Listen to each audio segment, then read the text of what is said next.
నన్ను నమ్మలా వాళ్ళు. నేను వాళ్ళని మోసం చేశాను అనుకున్నారు వాళ్ళు. కానీ నాకు దేవుడు అద్భుత కార్యం చేశాడని నాకు తెలుసు. నేను వాళ్ళకి చదవలేదురా బాబు, నేను ఏదో ఒకటి రాశానురా బాబు, అయినా నేను బీటెక్ దాకా వచ్చానంటే, లేదు నువ్వు చదువుకున్నావు నైట్ అన్నారు. కానీ అది నా చదువు గొప్పతనం కాదు, నేను రాసింది గొప్పతనం కాదు. మా అమ్మ ఉపవాస ప్రార్థన గొప్పతనం. ఉపవాస ప్రార్థనలో అంత పవర్ ఉంది అనేది నేను లేటుగా తెలుసుకున్నా. అప్పటికి నేను తెలుసుకోవాలా, బీటెక్ వెళ్ళినప్పుడు కూడా నేను తెలుసుకోవాలా. ఎట్లా కొట్లా బీటెక్ చదివాను, ఎందుకంటే జంబ్లింగ్ కాదు, అప్పుడు ఒకే కాలేజీలో అన్నీ రాయాలి కాబట్టి స్లిప్పులు పెట్టుకుని ఎట్టగొట్ట రాసుకుంటా నెట్టుకుంటా బీటెక్ దాకా వచ్చాను. తర్వాత బీటెక్ అయిపోయింది. బీటెక్ అయిపోయిన తర్వాత నుంచి ఇంకా బీటెక్ సర్టిఫికేట్ ఉంది, ఇంటర్ సర్టిఫికేట్, 10th సర్టిఫికేట్ ఉంది, జాబ్కి వెళ్ళొచ్చు. ఇంకా ఇంతో జీసస్ మీద భయం ఉండేది కూడా ఇక అన్నీ వచ్చేసి ఇక భయం లేదు. ఇక నాకు ఇక నేనే గొప్ప, సర్కిల్ పెరిగిపోయింది, కుర్రోలు పెరిగిపోయారు. ఇక దేవుణ్ణి అసలు ఇక చర్చి చూస్తున్నా కూడా ఇట్లా చర్చి చూస్తుంటే ఇట్లా అనుకునే వాళ్ళం. అసలు లేదు, ఇక అసలు చర్చి లేదు, ఏమి లేదు, ఎవరెవరు చెప్పినా అసలు ఏం పట్టించుకునేది లేదు. అలా ఒక 4 years సాగింది నా జీవితం. 4-5 yearsలో ఒక 2 years ఒక రాజులాగా ఇచ్చింది సాతాను. ఒక రారాజు ఎలా అయితే చేస్తాడో, ఏం ఎంజాయ్మెంట్స్ చేస్తాడో అన్ని ఎంజాయ్మెంట్స్ చూపించింది రారాజులాగా. సాతాను చూపించింది, దేవుడు చూపించలా, సాతాను చూపించింది.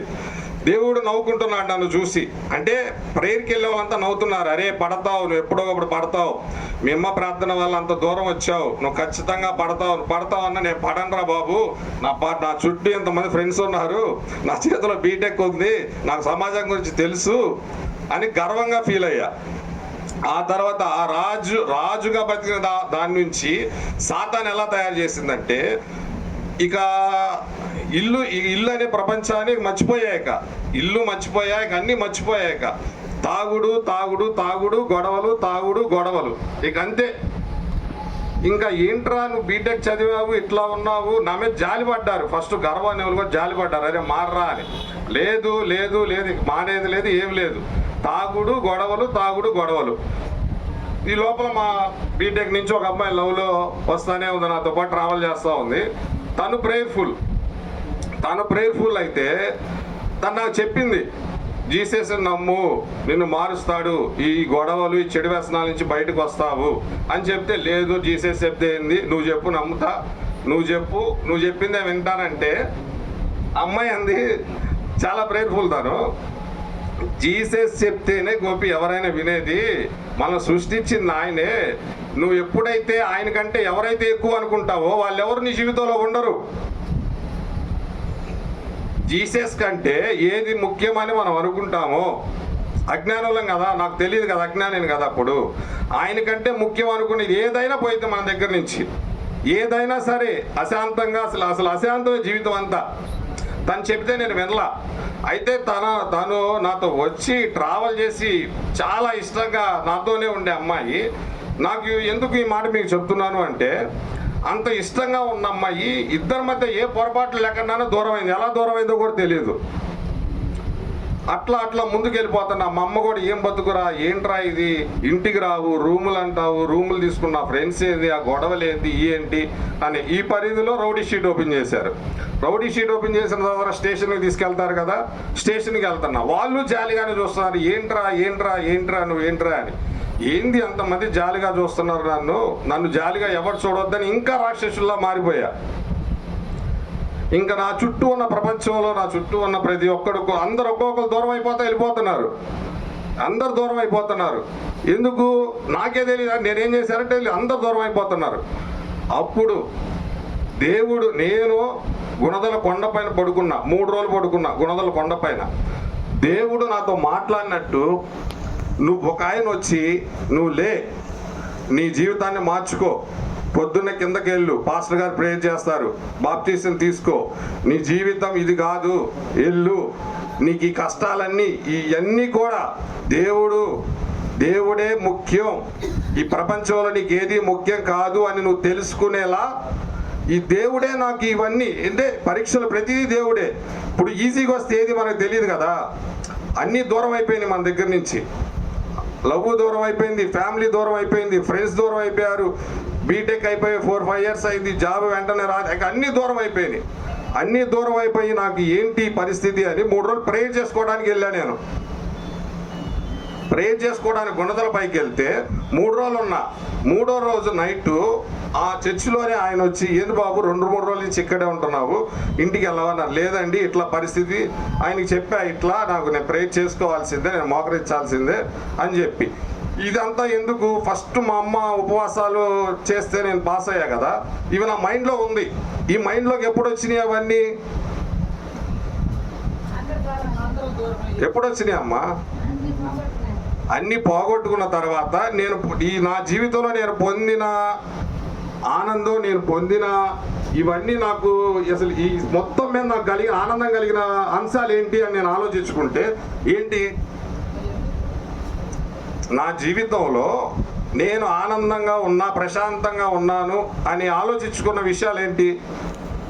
10th పాస్ అవ్వటం, ఇంటర్ పాస్ అవ్వటం, బీటెక్ పాస్ అవ్వటమేగా. ప్రశాంతంగా గర్వంగా జరిగిన పనులు ఇవేగా. ఇవన్నీ ఎవరి ద్వారా జరిగినాయి?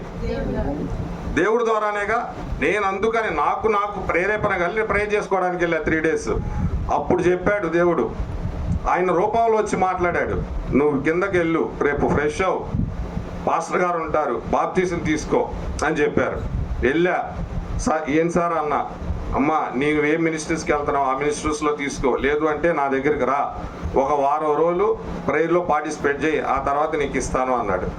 నాకు అప్పుడు కూడా తొందరగా తీసేసుకోవాలి, తొందరగా దేవుడికి దగ్గర అయిపోవాలి, గబాగా తీసేసుకోవాలనిపిస్తుంది. వెళ్ళా ఇంటి దగ్గరికి, హోసానా మినిస్ట్రీస్కి వెళ్ళా. డైరెక్ట్గా ఎట్లా వెళ్ళానంటే నేను అప్పుడు కూడా దేవుడు ఏంది ఇంకా నేను తెలుసుకోవాలని తెలియజేస్తున్నాడు చాలా. నేను అబ్రహాం దగ్గరికి వెళ్ళిపోయా, Gorantla direct. Hosanna minister Abraham తెలుసా? ఐడియా ఉందా? తెలుసా అమ్మా అబ్రహాం అన్న? ఏసన్న గారు తెలుసా? హోసానా మినిస్ట్రీస్ వాళ్ళ మినిస్ట్రీస్కి వెళ్ళిపోయి అబ్రహాం దగ్గరికి, గుంటూరు, అన్నా నేను ఇట్లా బాప్తీసం తీసుకోవాలనుకుంటున్నాను, నువ్వు ఇచ్చేయని. నేను ఇచ్చేది ఏంది బ్రదరు, అసలు నువ్వు ఏ మినిస్ట్రీకి వెళ్తున్నావు, అసలు నీకు ప్రేయర్కి వెళ్తున్నావా లేదా, నీ గురించి తెలియక నేను ఎలా ఇస్తాను? గుడారాల పండుగ జరుగుతాయి, ఆ టైంలో ఇస్తాను, లేదంటే ఆగస్టులో ఇస్తాను, అంతేగాని నువ్వు సడన్గా వస్తే నేను అని చెప్పి అన్నాడు. తర్వాత మళ్ళీ తెనాల్లో నేను వెళ్ళి చర్చికి వెళ్ళా. వాళ్ళు నీకు ఎమ్మటిని ఏమన్నారు, ఏంది వీళ్ళు ఈయనంటారేంటి, ఎందుకు వీళ్ళు నాకు బాప్తీసును అనుకున్నా. తర్వాత బైబుల్ చదవడం స్టార్ట్ చేశా. బాప్తీసం తీసుకోకముందే బైబుల్ చదవడం స్టార్ట్ చేశా. వీళ్ళు ఈట్లేదు కదా, బైబుల్ చదువుదాం, ఏముంది బైబుల్లో ఏముంది, అసలు వీళ్ళు నాకు ఎందుకు ఈయన అంటున్నారు, నేను తెలుసుకోలేనా బైబుల్, నేను చదువుకున్నా కదా అని బైబుల్ చదువుకున్నానమ్మా. ఈ బైబుల్ నేను పూర్తి చేసిన తర్వాత ఒక 2 నెలల్లో ఈ బైబుల్ మొత్తం చదివాను నేను. 2 నెలల్లో ఏమీ లేదు, ఇక పొద్దున్న నుంచి చదవటం, నిద్ర వస్తే పడుకోవటం, గంట మళ్ళీ లేకపోవటం, చదవటం 2 నెలల్లో కంప్లీట్ చేశా. ఈ బైబుల్ తీసుకున్న తర్వాత బాప్తీసం తీసుకోవాలి అంటే భయపడ్డా. అంటే ఈ ప్రపంచానికి సంబంధం ప్రపంచంలో మనకి ఎవరు తల్లి తండ్రులు ఫ్రెండ్స్ ఎవ్వరు కాదమ్మా, మనకి ఎవ్వరూ లేరు, ఎవరు కూడా కాదు. ఏ మనిషి మీద కూడా ప్రేమ పెంచుకోకూడదు, ఏ మనిషితో కూడా మనం అసలు ఉండకూడదు. నిన్న అన్నగారు చెప్పారు, పాస్టర్ గారు వచ్చినాయని చెప్పారు, ఏమని, దాసులు అవ్వకూడదు అని. ఎవరికి? లోకానికి దాసులు అవ్వకూడదు అని. నువ్వు నీ చుట్టానికి దాసులు అయినా లోకానికి అయినట్టే, నీ బంధువులకైనా లోకానికి అయినట్టే, నీ తల్లిదండ్రులకు దాసులు అయినా లోకానికి అయినట్టే, స్నేహితులకైనా ఎవరితో, పొలిటీషియన్స్ ఎవరితో అయినా లోకానికి నువ్వు దాసులు అయినట్టే. నువ్వు ఎవరితో దాసిగా ఉండాలి? దేవునితో. దేవుడే కదా నేను సృష్టించింది, ఈయనతోనే దాసుడిగా ఉండాలి. అప్పుడు నిర్ణయించుకున్నా, బాప్తీసం తీసుకుంటే ఇక నాకు ప్రపంచంతో పని లేదు, ఏ ఎమోషన్స్ మనకు ఉండకూడదు, ఏ ఎమోషన్స్ అయినా ఒకేలాగా మనం క్యారీ చేయాలి అని మనసులో నిర్ణయించుకున్న తర్వాత వెళ్ళా. నేను బాప్తీసం తీసుకునే దాంట్లో దేవా అన్నది, చార్లెస్ అన్నది కూడా చాలా ఉంది. కన్ఫ్యూజ్లో ఉన్నా, తీసుకోవాలా వద్దా అంటే భయపడుతున్నా. వాళ్ళు టెస్ట్ చేశారు నన్ను, ఈ అబ్బాయి ఎట్లా ఉంటాడు, ఏంటి అని. నేను వాళ్ళని బైబిల్లో ఉన్న క్వశ్చన్స్ అడుగుతున్నా, వాళ్ళు ఒక 2-3 monthsని అడుగుతుంటే వాళ్ళు, లేదు నువ్వు తీసేసుకో, నువ్వు మారావు, నువ్వు కరెక్ట్గా ఉన్నావు, నువ్వు ప్రతి డౌట్ అడుగుతున్నావు అన్నారు. అయినా బైబిల్ గురించి తెలిసిన వారే. చార్లెస్ అనే వ్యక్తి బైబిల్ గురించి తెలిసిన వారే. ఇంకా వీళ్ళు కూడా తీసుకోమంటున్నారు కదా, ఇంకా బలంగా వెళ్ళా బాప్తీసం తీసుకున్నానమ్మా. బాప్తీసం తీసుకున్న 30 రోజులు, మీరు నమ్ముతారో నమ్మరు, 30 రోజులు వెళ్ళిపోయిన లోకం అంతా మళ్ళీ వచ్చేసింది నా దగ్గరికి. విడిపోయిన బంధాలన్నీ 30 రోజులు వచ్చేసింది మళ్ళీ. ఇప్పుడు కలవనోడు ఫ్రెండ్స్ వచ్చేస్తున్నారు, ఫోన్లు చేస్తున్నారు, బావ ఏం బాప్తీసం బయటికి రా అంటున్నారు. దూరమైన అమ్మాయి ఫోన్ చేస్తుంది, కలుద్దాం అంటది. ఏంది అంతా వెళ్ళిపోయిన ప్రపంచం కదా, మళ్ళీ వీళ్ళంతా నా దగ్గరికి ఎందుకు వస్తున్నారా బాబు అని అంటే 40 రోజులు సాతాను నడితే బాబు అలా చూపిస్తున్నారు అన్నారు. 40 రోజులు కాదు కదా, అసలు 40 రోజులు ఎన్ని సంవత్సరాలైనా సరే ఇంకా వాళ్ళు కాదు ఎవరు వచ్చినా ఎదురుగా నిలబడి ఏం చేసినా సరే నేను మారేది లేదు. నేను అసలు మారేది లేదు. నా ఎమోషన్స్ నేను క్యారీ చేసుకోను. నా చుట్టాలకి ఏం జరిగినా సరే నేను పట్టించుకోను. ఎవరికి ఏం జరిగినా నేను పట్టించుకోను. అలాంటి మనం ఎవరికి హాని చేయకుండా ఉండటమే బైబిల్ మనకేం చెప్తుందమ్మా. బైబిల్ మనకేం చెప్తుంది, ఎవరి గురించి కూడా మనం ప్రతీకార ఆలోచన చేయకూడదు. అంటే ఎవరైనా మనకి కీడు చేశారు లేదా ఎవరైనా చిన్నపు చూశారనుకో, మళ్ళీ మనం ఎప్పుడు చిన్న చూపు చూస్తామని మనం చూడకూడదు. మనకి ఎవరైనా హాని చేశారనుకో, వాళ్ళకి ఏదో ఒకటి జరగాలని మనం ఆలోచించకూడదు. ఎవరైనా బాగున్నారనుకో, వాళ్ళు బాగున్నారు ఏదైనా మనం ఆలోచించకూడదు. అంతా ఆయన ప్రణాళిక మీదే కదా జరిగేది. కష్టమైనా నష్టమైనా సుఖమైనా ఆయన ప్రణాళిక మీదే జరిగిద్ది. మనం ఆయన చెప్పింది ఫాలో అవుతా వెళ్ళిపోతే సంతోషం ఉండిద్దా లేదా అనే దానికి నేను ఎగ్జాంపుల్ అమ్మా. నేను 1.5 year అయింది బాప్తీసం తీసుకొని. మీరు నమ్మరు, 2 బైకులు, 1 కారు, 2 ఫోన్లు పెయింటింగ్ చేసేవాడిని నేను. ఎప్పుడు కుర్రోళ్ళు ఎప్పుడు నా చుట్టూ ఉండేవాళ్ళు. ప్రశాంతత ఉండేది కాదు అప్పుడు. అన్నాన్ని తిరిగి లాకేస్ అంటే వాడి దగ్గరికి వెళ్ళి బతిలాడాలి, వీడి దగ్గరికి వెళ్ళాలి.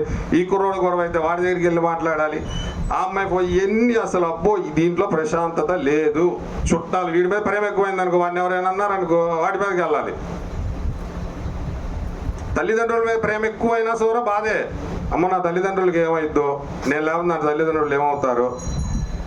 పిల్లల మీద ప్రేమ పెరిగినా బాధే, అమ్మ మనం లేకపోతే పిల్లలు ఏమవుతారని. ఎవ్వరు ఎక్కడికి వెళ్ళరమ్మా. ఏది మన చేతుల్లో లేదు. మన చేతుల్లో ఉన్నదల్లా ఒకటే, దేవుడు చెప్పినట్లు ముందుకు వెళ్ళటం. అన్నీ ఆయనే చేస్తాడు. మన చేతుల్లో ఏముంది? మీ చేతుల్లో ఏముంది మామగారు? ఏమన్నా చెప్పండి. ఏమి లేదు. దేవుడు చెప్పింది, ఆయన చెప్పింది మనం చేస్తే కదా ఆయన మనకేం చేయలేదు ఆయన ఆలోచించేది. ఆయన చెప్పింది మనం చేయకుండా నాకు జరగాలంటే ఎలా జరిగిద్దా? ఇప్పుడు మీరంతా పెద్దోళ్ళమ్మా, మీరున్నారు, చాలా జీవితం మీరు చూసుంటారు. దేవుడు చిత్తం లేకుండా ఏదైనా జరిగిద్దా? మనం సృష్టించింది ఎవరు? దేవుడే కదా. ఆయనకి తెలీదా మనల్ని ఏం చేయాలని? కానీ ఆయన మాట వింటేనేగా. ఇప్పుడు నీ బిడ్డలు ఉన్నారమ్మా, వాళ్ళు నీ మాట వింటేనే నువ్వు వాళ్ళకి ఏదైనా చేసేది.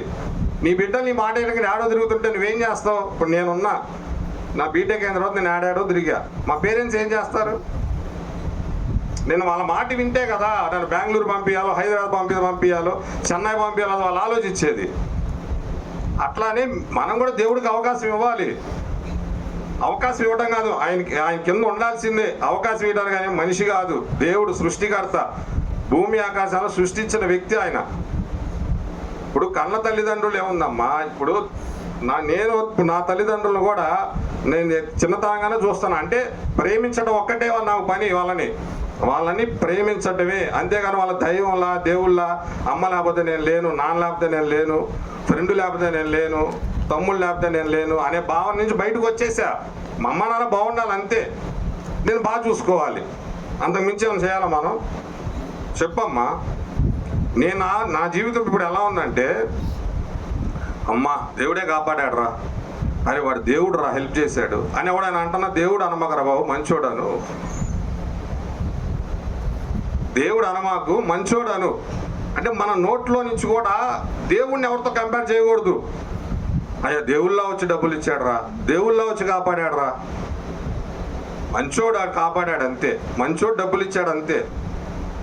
సర్వ సృష్టికర్తమ్మా. భూమి ఎంత ఉంది, మనం ఎంత సృష్టించి ఉంటాడు చెప్పండి. ఈ సృష్టిలో నువ్వు ఒక పర్సన్ కోసం నువ్వు బాధపడక్కర్లా, దేవుడికి నువ్వు ఎందుకు దగ్గర అవ్వట్లేదు అని బాధపడు. దేవుడు చెప్పింది నువ్వు ఎందుకు చేయట్లేదని బాధపడు. ఆయన చెప్పినట్లు ఎందుకు బ్రతకట్లేదని నువ్వు బాధపడు. కొడుకు చెప్పాడో తల్లి ఈ కాదు. ఇప్పుడు బైబుల్ ఏం చెప్తుంది?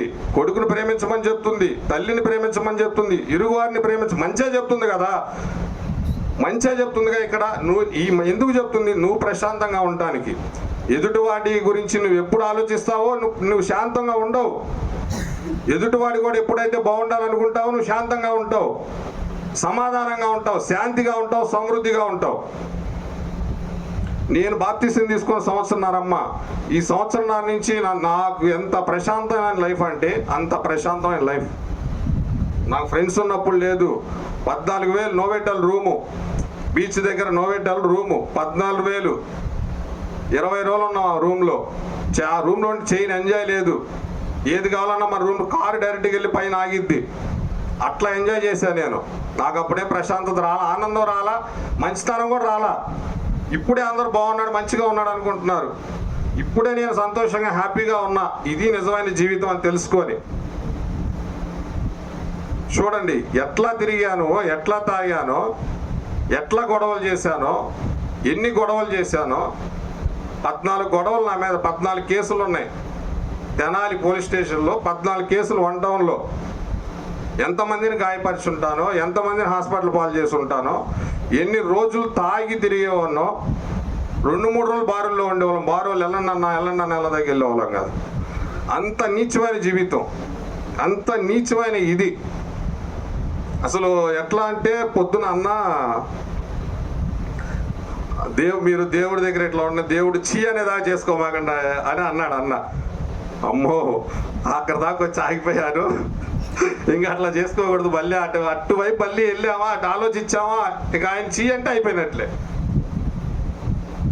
అంటే దేవుడి ప్రణాళిక మన పట్ల ఎప్పుడు ఉండిద్దమ్మా. మనం ఆయన్ని ఎత్తుక్కుంటా వెళ్ళినప్పుడు నేను ఎత్తుక్కొని వెళ్ళా. ఆయన దగ్గరే ఇక సంతోషం ఉంది, నాకు ఎవరు లేరు, ఆయనే నాకు సమాధానం ఇస్తాడు అని వెళ్ళాను. సమాధానం పరిచాడు, ప్రశాంతంగా ఉన్నాను. ఇప్పుడు చాలా చాలా సంతోషంగా ఉన్నాను. అసలు మిమ్మల్ని అందరం చూస్తుంటే, ఆ పిల్లలు పొద్దున్న ఇద్దరు తీసుకుంటుంటే మీరు ఇక్కడ మౌనంగానే ఉంటున్నా, కానీ నాకు ఎమోషన్స్ వస్తుంది. అంటే ఆ స్టేజ్ నుంచి నేను వచ్చా సంవత్సరంన్నర కిందట. వాళ్ళు పొద్దున వాళ్ళిద్దరు పడే టెన్షన్ నాకు తెలుసు. సంతోషం ఉండిద్ది, టెన్షన్ ఉండిద్ది వాళ్ళకి. అట్లా మీరు ఉన్నారు వృద్ధులు. ఒకటే మీ పిల్లల గురించి వాళ్ళ గురించి ఏం వద్దమ్మా. బైబుల్ చదువుకోండి, చదవగలిగితే దేవుణ్ణి ఫాలో అవ్వండి, అన్నగారిని ఫాలో అవ్వండి. యువకులైనా సోదరులైనా ఎవరైనా సరే బైబుల్ అన్నగారిని ఫాలో అవ్వండి. శాంతంగా ప్రశాంతంగా వెళ్ళండి. దేవుడు మిమ్మల్ని శాంతి సమాధానంతో సమృద్ధితో ఆశీర్వదిస్తాడు, ఆరోగ్యంగా ఆశీర్వదిస్తాడు. ఆయనకి అసాధ్యం అంటూ ఏదీ లేదు. ఓకేనా అమ్మ? ఇంకా నా లోతు జీవితం చెప్పాలా? తాగి పడిపోయింది చెప్పాలా? లేకపోతే ఎవరైనా కొట్టినప్పుడు పోలీసులు తీసుకెళ్ళి కొట్టి చెప్పాలా? సబ్జైలు వేస్తే పోలీసు గారు బీటెక్ చదువుకున్నాడు, సబ్జైల్లో ఉన్నాం ఇందిరా అన్నారు. జాలి పడేవాళ్ళు. నేను వెళ్తే ఇటు మారడేక బీటెక్ చదువుకున్నాడైనా సబ్జైలు చేస్తున్నాడు. కేసులు అంటే 307 చేస్తే సబ్జైలే కదా. 2 సార్లు సబ్జైలు చేశా. 324 అంటే కొట్లాట. ఈ 12 అవి ఒక 2. చాలా చాలా నీచమైన జీవితం. అంతే. ఏదో కుర్రోలు అన్నా అంటారు, ఓకే. లోపల ఎంత ఉండిద్దో తెలుసా? కుళ్ళిపోయిన జీవితం ఉండిద్ది లోపల. ఆ జీవితం నుంచి నన్ను దేవుడు బయటికి తెచ్చాడు. 2-3 రోజులు ప్రార్థన, మోకరించి ప్రార్థన చేసుకున్న గుడదల కొండపైన ఉపవాసంతో ఉండి, దేవుడా నేను చేసిన తప్పులన్నీ నన్ను క్షమించు, నాకు నీవు తప్ప ఎవరు లేరు, నీవే నన్ను కాపాడు కానీ లాక్కున్నాడు. ప్రశాంతంగా ఉన్నా, ఇప్పుడు హ్యాపీగా ఉన్నా, చాలా చాలా చాలా సంతోషంగా ఉన్నా. ఇక్కడ రావటం కూడా చాలా చాలా సంతోషంగా ఉంది. అన్నగారు నెక్స్ట్ ఇయర్ అవకాశం ఇస్తే ఇంతకంటే కూడికలు ఘనంగా చేసుకునే దానికి మా తోడ్పాటు కూడా అన్నగారికి ఉంటుందని ఖచ్చితంగా చెప్తున్నాను. ఇక్కడ ఉన్న వృద్ధురాలందరికి కూడా చెప్తున్నాను, మీరు ఇట్లానే దేవుణ్ణి నమ్ముకుంటా సన్నిధికి వచ్చి మీకేం చిన్న సమస్య ఉన్నా అన్న చేత ప్రార్థన చేయించుకోండి. దేవుడు తప్ప మీకు శాంతి సమాధానం సమృద్ధి ఎవరు తల్లిదండ్రులు ఎవరు, కొడుకులు ఎవరు, సన్నిహితులు కూడా ఎవరు. మీరు యువకులకు కూడా మీకు కూడా ఒకటే చెప్తున్నానమ్మా, వినపం. దేవుడి కంటే ప్రాధాన్యత దేనికి ఇస్తే అది మనకి ఉండదు. ఫస్ట్ దేవుడు ప్రాధాన్యత, తర్వాత ఎవరికైనా ఇచ్చుకోండి. ఫస్ట్ దేవుడు అంతేక దేవుడు ఆయన తర్వాత ఏదైనా ఏ టైం అయినా ఆయనకే కేటాయించండి, ఆయన తర్వాత ఏదైనా సరే. ఎందుకంటే ఎదగాల్సిన వాళ్ళు జీవితం చాలా ఉంది కాబట్టి ఆయనకి అవకాశం ఇస్తా వెళ్ళారనుకో, మీ అవకాశాలన్నీ ఆయన తీసుకొని సమృద్ధి పరుస్తాడు. ఓకేనా? చిన్న ప్రార్థన చేసుకొని ముగించుకుందాం. తండ్రి, కుమార, పరిశుద్ధాత్ముడా, త్రియేక దేవ, నా యేసయ్య, మీకే కృతజ్ఞతాస్తుతులు తండ్రి. మమ్మల్ని అందరినీ కూడా సజీవ లెక్కలోంచి ఇక్కడ నాయన ఏర్పరిచినందుకు మీ కృతజ్ఞతాస్తుతులు తండ్రి. యేసయ్య, మాకు అనుదిన ఆహారం దినదినం దయచేస్తూ నాయన మమ్మల్ని కాపాడుతున్నందుకు మీ కృతజ్ఞతాస్తుతులు నాయన. యేసయ్య, మీ నామానికి ఘనత మహిమ తెచ్చే విధంగా మా అందరికీ కూడా మంచి జ్ఞానాన్ని, వివేకాన్ని నాయన మీరు దయచేయమని మీకు స్తోత్రం తెలియజేస్తున్నాం తండ్రి. నాయన పాపులం నాయన మమ్మల్ని క్షమించండి నాయన ప్రభువా. నాయన పాపులం నాయన మమ్మల్ని క్షమించండి నాయన ప్రభువా.